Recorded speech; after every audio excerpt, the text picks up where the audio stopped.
মাকে এখানে শিকল দিয়ে বেঁধে রেখেছে, তালা দিয়ে শিকল দিয়ে। অনেক জায়গায় দেখেছি মাকে বেড়ি পরিয়ে রেখে দেয়, কারণ মাকে বেঁধে রাখতে হয়, মা যদি চলে যায়। আমি একটা কথা শুধু বলতে চাই, আমি জানি এটা রিচুয়াল হতে পারে, যে তাদের নিয়মের মধ্যে আছে, কোনো কিছু গল্প আছে, হিস্ট্রি আছে, সব ঠিক আছে।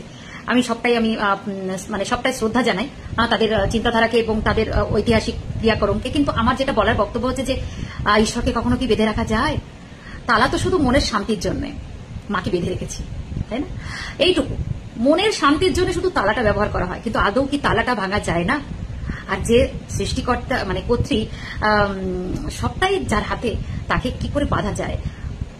শিকল দিয়ে হয়তো শরীরটাকে বেঁধে রাখা যায়, কিন্তু মনকে বেঁধে রাখা যায় না। তাই মা যদি ভাবে যে আমি কারোর ঘরে থাকবো, কোথাও থাকবো, অটোমেটিক থাকবে। তাই তার জন্য ভক্তি আর ভালোবাসা, শ্রদ্ধা, ভালোবাসা এইটুকু দরকার হয়।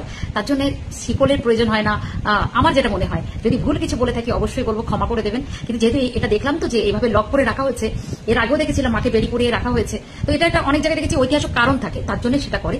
কিন্তু আমার বলার উদ্দেশ্য যে এটাই, যে শিকল দিয়ে কখনো মনকে বেঁধে রাখা যায় না, শরীরকে বেঁধে রাখা যায়, মনের শান্তির জন্য বেঁধে রাখা যায়, বা এই নিয়ম কারণের জন্য, কিন্তু এটা হয় না, তাই না?